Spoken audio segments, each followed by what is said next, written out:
background to this, the QA Hackathon happens every year and is where a group of people interested in the CPAN toolchain get together to argue about stuff. And this talk and the concept of the River of CPAN came out of discussions at this year's QA Hackathon, and it all started with a conversation in a pub with Ruba Sushi sitting at the back, me and him discussing and kind of evolved into a group session. I'm going to blast through some concepts at the start. If you've got questions or heckles, can you save them to the end, please? Just because I've got lots to give. Always seems to happen that way. So, pretty obvious thing, lots of modules on CPAN use other modules. So, this is the top of NetTwitter. It uses class load. Class load, this is the top of that module. It uses try tiny. You've got these three modules using each other. If you go and install NetTwitter using your favourite CPAN client, then if you're not familiar with it, the CPAN index is a big text file that lists all the modules on CPAN and what distributions they're in. And so it'll go and look up in that and say, ah, right, you want NetTwitter, I need to go and get this tarball off of CPAN. And the NetTwitter module is in the NetTwitter distribution, and distributions are what get released, and distributions are what you install.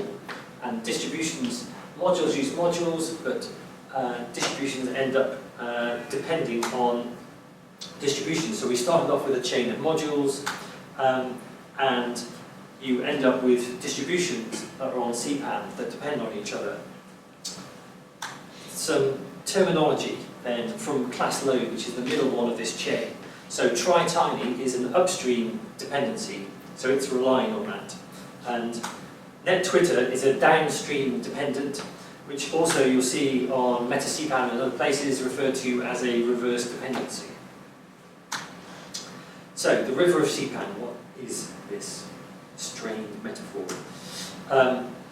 So as of last weekend, when I started writing these slides, there were not quite 32,000 distributions on CPAN. That's all of CPAN. And 2/3 of those are not used by any other distribution on CPAN. So just over 21,000. And there's all sorts of modules in there, and that's the C.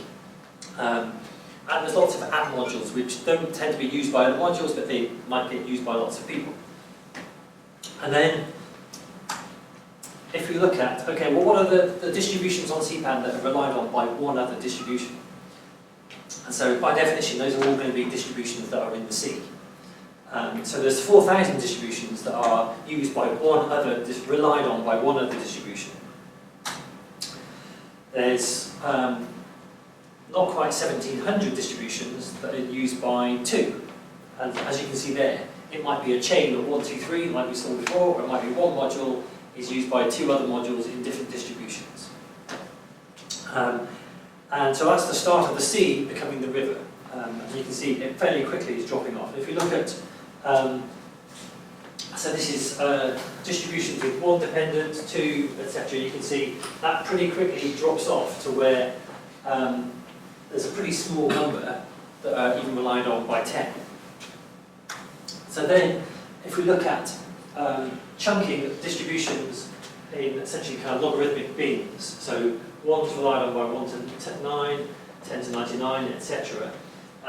So you can see there are 46 distributions on CPAN that are relied on by more than 10,000 other distributions on CPAN. A lot of those are distributions which are also core modules, but they're released separately to CPAN. As you might expect, those tend to end up at the kind of the head end of the river. So the river is essentially lining all CPAN distributions in order of how many other distributions rely on them. And if I switch it to kind of logarithmic, this just kind of shows you there is a kind of a logarithmic drop-off as you move upriver. So, why this whole river metaphor? Polluting the river is really where this came from. And at the hackathon, we talked about people crapping the river. Then I thought, here we should be polite, so we talked about polluting the river. So you've got a distribution that's depended on by 6 other distributions on CPAN. And if you release a broken version of your distribution on CPAN, so if you remember when someone tries to install a module that then goes and looks up and see, well, what other distributions you relying on, I need to install those first. So if you release a broken distribution, well, now these ones can't be installed. And then those ones can't be installed because their upstreams are broken, and then that one can't be installed. So if you break your module, then not only can people not install your one, they can't install any of the ones that are downstream of you. So pollution flows downstream. You can imagine how we were talking about this at Hackathon, things floating downstream. So what is pollution? And there's a number of things, but so it could be failing tests, so that when someone installs your module on certain versions of Perl or certain operating systems, tests fail, and then it fails to install, and then everything else cascades and nothing else can install. There might be bugs, and there might be bugs that only show on certain versions of Perl. Using syntax that breaks, so it might be old syntax or it might be new syntax, that you're using 522 and you've forgotten that, well, you're using stuff that isn't supported on older versions of Perl. A quite common one is people making things that should be release tests and author tests, making them installation tests, so checking for errors in your pod, shouldn't stop someone installing your module. But there are lots of distributions out there that have got that. Also, not robustly handling all valid input. And this is the kind of thing where a problem in your bug, a problem in your dist might manifest further downstream. So for example, handling of UTF-8. A good example of this is the file slurp module, which doesn't do this right. In your test, you might be just essentially testing with ASCII text. Someone in a distribution several hops down from you might actually have some tests doing proper multi-byte UTF tests that then fail because you're relying on a disk. And there's a whole bunch of other things, obviously, that are essentially pollution. Thinking about looking upstream rather than downstream. If you're maintaining a module that's got very upstream and downstream, they have two different sets of issues. So if you look upstream, the more distributions that you rely on, the more likely it is that something upstream of you is going to break you. So you might think, I'm only using 2 distributions, but actually you need to consider your full dependency graph. You know, what other distributions are they using, and then what are they using, etc., and are they core modules? There are a number of modules on CPAN that you can use to take a module and will give you this graph in various formats. So your module might only be as reliable as the least dependable dist in your dependency graph. So you might have coded your module fantastically and all these others, but if this one was really flaky, that might mean that lots of people can't install your distribution as well. Core modules, in a sense, don't count for this because core modules tend to be very stable and relied on, and all different versions of Perl have it. These other things, people are having to install them off CPAN, and if it fails to install for their configuration, then your module fails to install as well. So, kind of a key concept or thing which, when it took a while before this light bulb went on for me, was you don't pick your position on the river, so you can't go out much and say, this is an awesome module, and I've written it so that everyone will use it. So you don't pick your position on the river. Other distributions move you upstream by choosing to use your module. So everyone essentially starts off in the sea, and then you kind of gradually move into the river and move upriver as people use your module. So you release something, you're sitting in the sea. If this guy here chooses to use your module, then suddenly you move upstream. But your position on the river can change really rapidly. So if you look at this example where you're paddling down in the shallows near the Acme beach on the sea, and someone else who's way upstream, because he's already used by loads of other modules, decides, oh yeah, I like your module, I'll start using your module. And suddenly you get zoomed way upstream. And suddenly now, there's 504 distributions that if you do a bad release to CPAN, they don't install either. It's also very easy to miss a big downstream dependent. So I've got a module which has only 11 downstream dependents. And it was when I was playing around with graphing this stuff, I then discovered that actually I've got more than, at the time I had more than 550 modules dependent on it, and I've got 600, suddenly it's like, well, okay, I need to be a bit more careful when I'm releasing this distribution, etc. Which is another key theme of this talk, about being aware of how many distributions are dependent on you, your distribution, and what does that mean. So if you're thinking of using a module, when you use them, you're pushing them upstream beyond you. So do you want to do that? And also, does the author of that module want to do that? You might be picking something that's in the C, and the author's like, ah, this is just a joke module. I was hacking it at a conference, I've written the talk, I've got no interest in it again. And suddenly someone shoots it way upstream. So you might not want to, and also they might not want to, because they'll suddenly start getting bug reports saying, you've broken, your module's flaky, and now my module won't install because your module's broken. So if you're thinking of using a module, look at it and see, well, how far upriver is it? I.e., how many other distributions rely on it? If you're the first person to use that module, you could let the author know, just see your module, I'm using it now, so that they're aware that they're starting to move upriver. I'll come back to that idea, I thought. One thing you can do when you release a module is, or if you're thinking of using a module, is look at matrix.cpantesters.org, which gives you a matrix of versions of Perl and operating systems.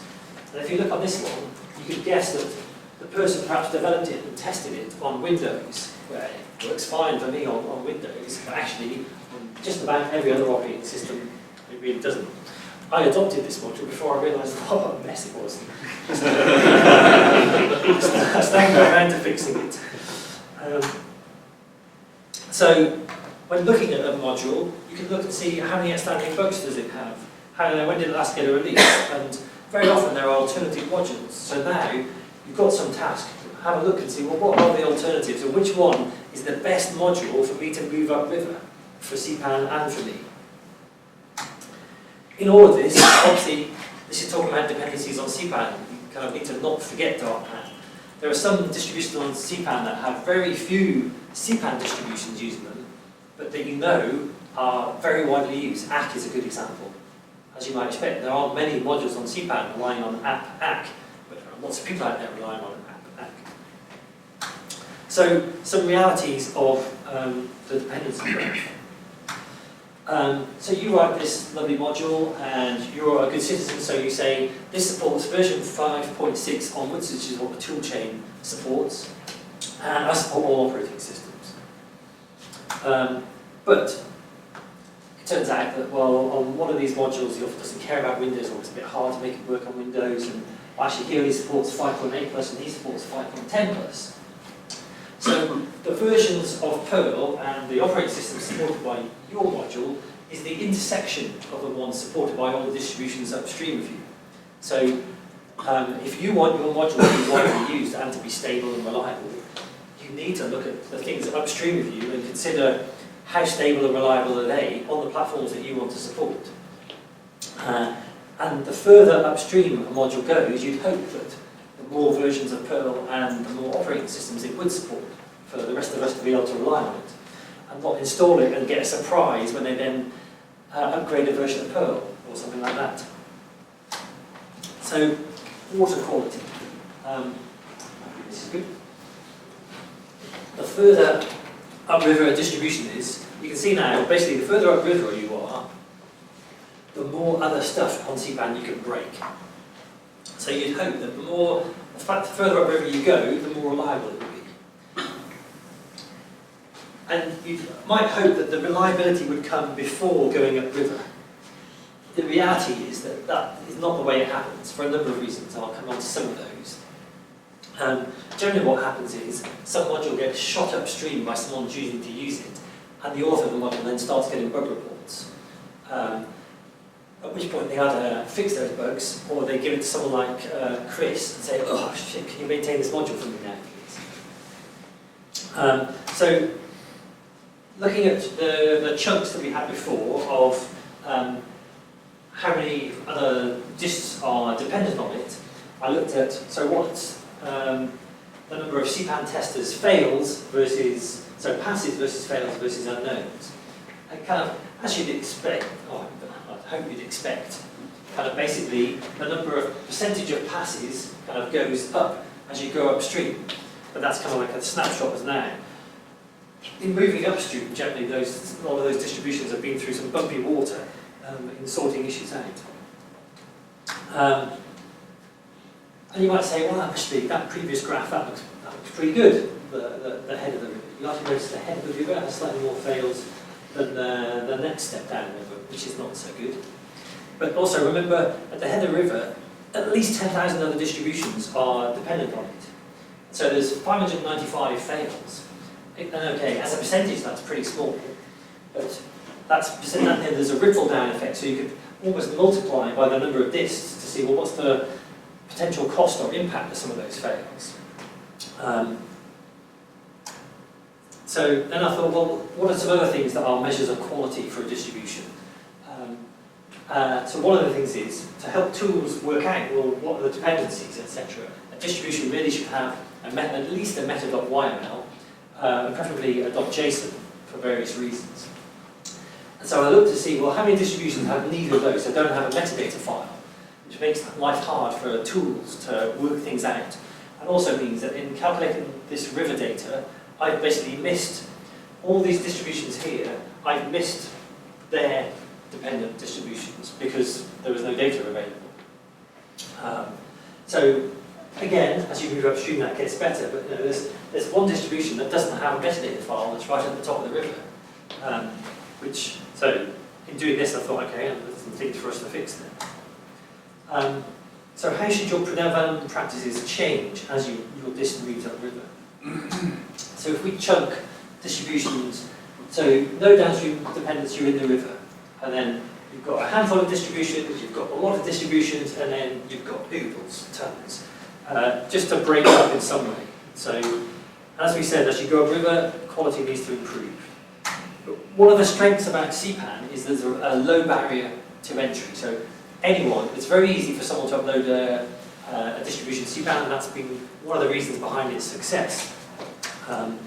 So we want a minimal number of rules and rules and guidelines for releasing a distribution. But so at least listing all your upstream dependencies, including core modules, because you never know how long they're going to stay as core, and it also helps resolve the graph to see where you're depending on core dependencies and should they even stay in the core.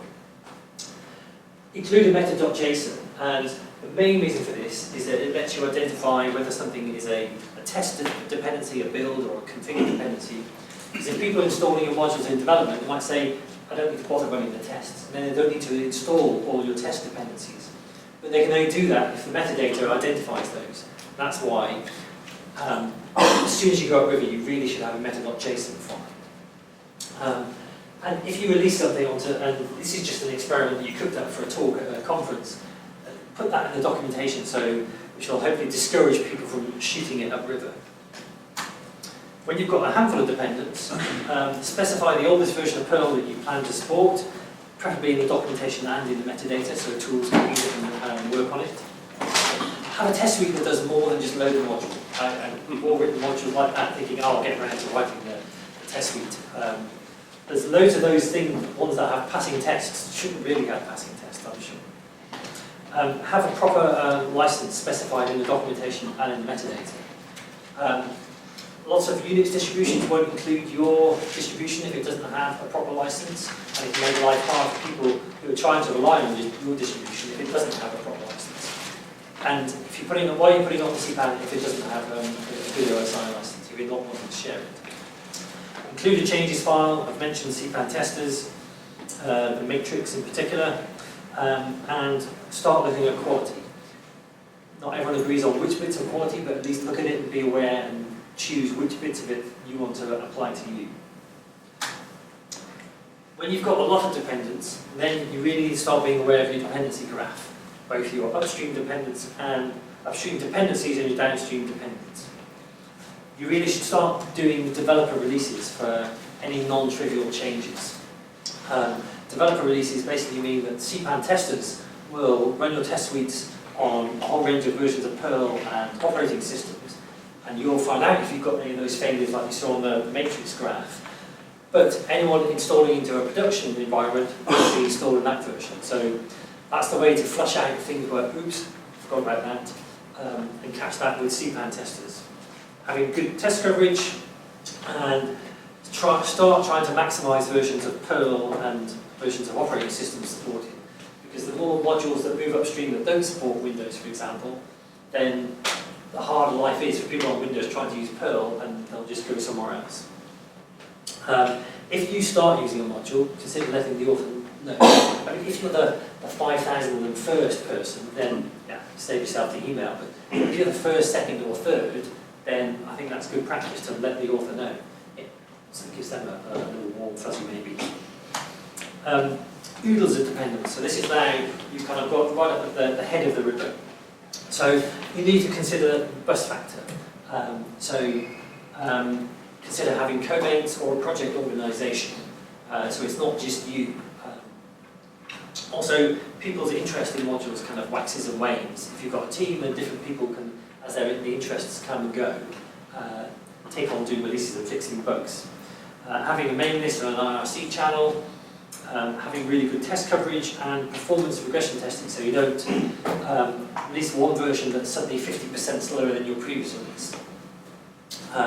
Test with multiple versions and configurations of Perl.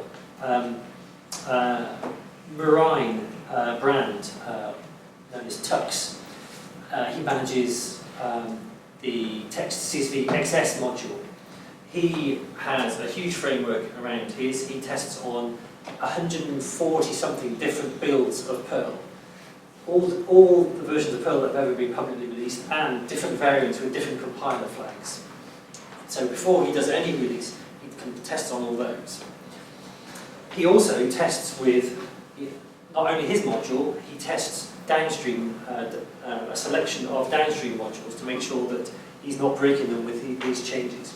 He's working on some tools and a checklist to help authors who are maintaining kind of this up at the head of the river on what things you should do. Also, don't do a release just before going dark.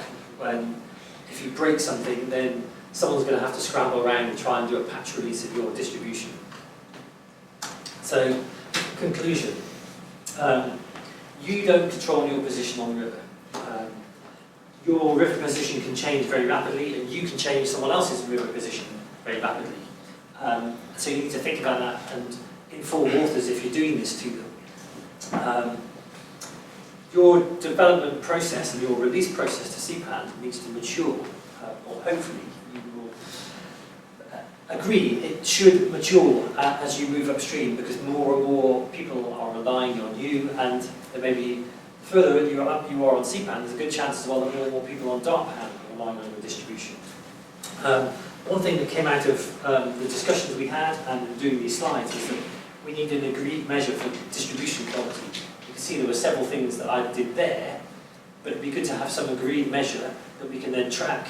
And then as we do various activities, see, has the water quality at the different phases of the river improved, and in particular start off at the head of the river, because any improvements there are basically helping the stability of all of CPAN. So hence the improving that we improve from the top of the river down. And this idea that we should tell people when they're moving upstream. So Gabor Sabo was working on something, but seems to have not panned out. So I'm going to create some kind of service to let people know, particularly if you've got a module that no one is depending on. Knowing the first few people that depend on you, I think, is useful information. Just letting people, because most people aren't aware until they start getting bugs, which is not fair on them when they suddenly start getting hammered on, because they didn't know that someone started relying on their module, particularly if they shot them upstream. That's it.